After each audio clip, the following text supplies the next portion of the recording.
got so motherfucking design on right now. Bring it down, bring it down, bring it down. I got 3 old guys to walk.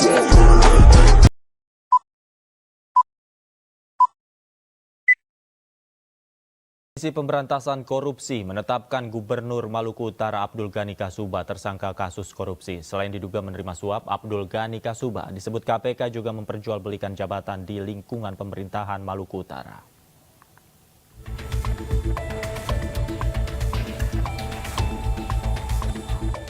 Komisi Pemberantasan Korupsi menetapkan Gubernur Maluku Utara Abdul Ghani Kasuba tersangka kasus dugaan korupsi. Abdul Ghani diduga menerima suap terkait proyek infrastruktur di Maluku Utara. Pimpinan KPK menerangkan nilai proyek infrastruktur tersebut mencapai 500 miliar yang bersumber dari APBN. Abdul Ghani diduga memerintahkan para bawahannya memanipulasi progres proyek agar seolah selesai di atas 50% untuk pencairan anggaran bisa dilakukan. Ghani juga diduga memperjualbelikan jabatan di lingkungan pemerintahan Maluku Utara. AGK dalam jabatannya selaku Gubernur Maluku Utara ikut serta dalam menentukan siapa saja dari pihak kontraktor yang akan dimenangkan dalam lelang proyek pekerjaan dimaksud. Untuk itu AGK kemudian memerintahkan AH selaku Kadis Perumahan dan Pemukiman, DI selaku Kadis PUPR, dan RA selaku Kepala BPPBJ untuk menyampaikan berbagai proyek di Provinsi Maluku Utara. Adapun besaran berbagai nilai proyek infrastruktur jalan dan jembatan di Pemprov Maluku Utara mencapai pagu anggaran.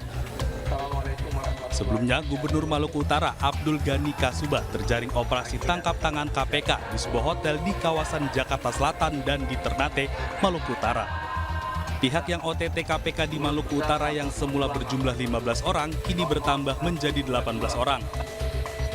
KPK turut menetapkan Kepala Dinas Perumahan dan Pemukiman Maluku Utara berinisial AH, Kepala Dinas PUPR berinisial DI, Kepala BPPJ Malut, 2 ajudan Abdul Ghani berinisial RI dan ST dan KW dari pihak swasta. Dari Jakarta, Nisa Sahib, Rama Romadona, Wildan, iNews melaporkan. Kasus yang kami angkat yaitu mengenai deteksi fraudulent financial reporting menggunakan analisis fraud Pentagon. Studi kasus pada perusahaan manufaktur yang listed di Bursa Efek Indonesia atau BI tahun 2014 sampai dengan tahun 2016. Nah, sebelum kami menjelaskan kasus yang kami angkat tersebut, kita perlu mengetahui apa sih sebenarnya fraud? Fraud adalah tindakan penipuan yang dilakukan dengan sengaja untuk mendapatkan keuntungan secara tidak sah. Terdapat berbagai teori yang berkaitan dengan fenomena fraud seperti teori motivasi, teori rasionalisasi, teori peluang, dan teori kontrol. Teori-teori ini membantu dalam memahami motivasi di balik perilaku penipuan, cara individu merasionalisasikan tindakan penipuan mereka, faktor-faktor yang mempengaruhi peluang untuk melakukan penipuan, dan efektivitas kontrol dalam mencegah dan mendeteksi fraud. Assalamualaikum warahmatullahi wabarakatuh. Perkenalkan, saya Nurmala. Saya akan melanjutkan materi dari kasus yang kami angkat. Adapun konstruksi perkara yang menjerat Abdul Ghani Kasuba dan para tersangka lainnya berawal saat Pemprov Maluku Utara melaksanakan pengadaan barang dan jasa dengan anggaran bersumber dari APBD. AGK dalam jabatannya selaku Gubernur Maluku Utara ikut serta dalam menentukan siapa saja pihak kontraktor yang akan dimenangkan dalam lelang proyek pekerjaan tersebut.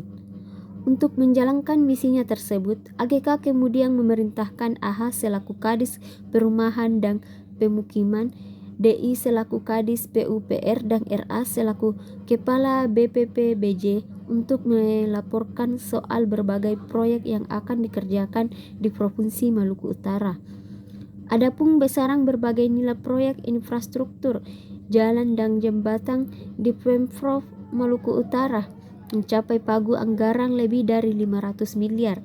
Di antaranya pembangunan jalan, jembatan ruas, Matuting Ranga-Ranga, serta pembangunan jalan dan jembatan ruas Saketa Dehepodo. Dari proyek-proyek tersebut, AGK kemudian menentukan besaran yang menjadi setoran dari para kontraktor. Selain itu, AGK juga sepakat dan meminta AHDI dan RA untuk memanipulasi progres pekerjaan seolah-olah telah selesai di atas 50% agar anggaran dapat segera dicairkan. Di antara kontraktor yang dimenangkan dan menyatakan kesanggupan memberikan uang yaitu KW dan ST.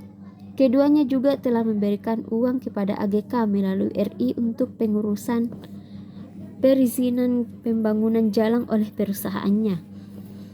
Teknis penyerahan uang dilakukan secara tunai maupun rekening penampung dengan menggunakan nama rekening bank atas nama pihak lain maupun pihak swasta. Inisiatif pembangunan rekening penampung ini adalah hasil ide antara AGK dan RI. Buku rekening dan kartu ATM tetap dipegang oleh RI sebagai orang kepercayaan AGK. Sebagai bukti permulaan awal, terdapat uang yang masuk ke rekening penampung sejumlah sekitar Rp 2,2 miliar. Uang-uang tersebut kemudian digunakan diantaranya untuk kepentingan pribadi AGK berupa pembayaran menginap hotel dan pembayaran dokter gigi. Atas perbuatannya tersangka ST, AHDI dan KW sebagai pemberi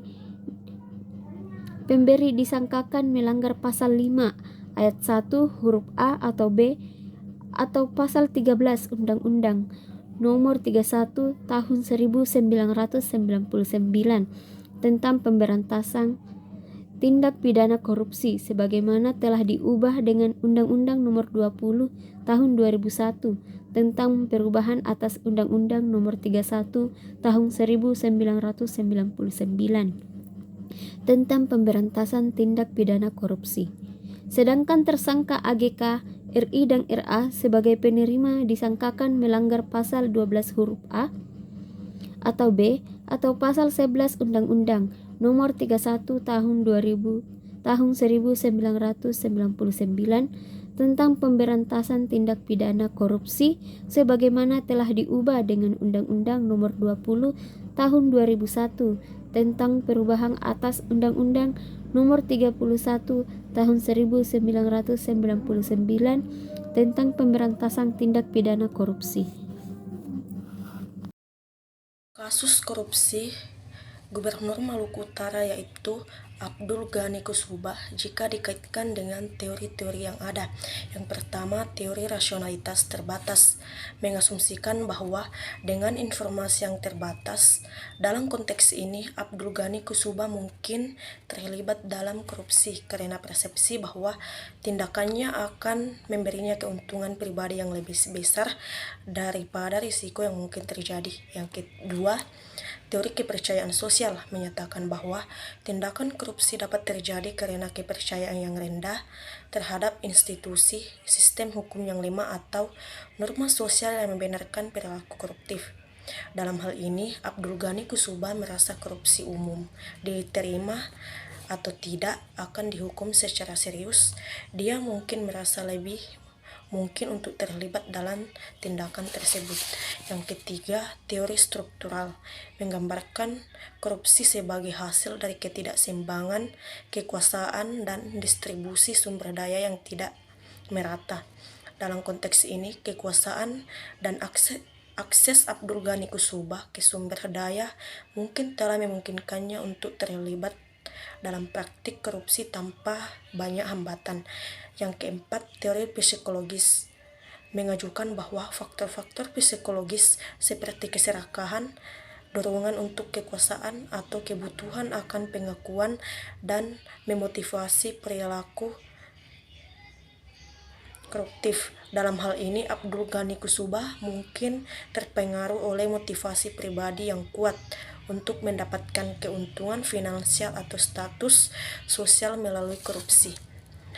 Analisis kasus Abdul Ghani Kusubah dengan menggambarkan berbagai teori tersebut dapat memberikan pemahaman yang lebih baik tentang faktor-faktor yang mungkin mempengaruhi dan memotivasi tindakan koruptifnya. Terima kasih.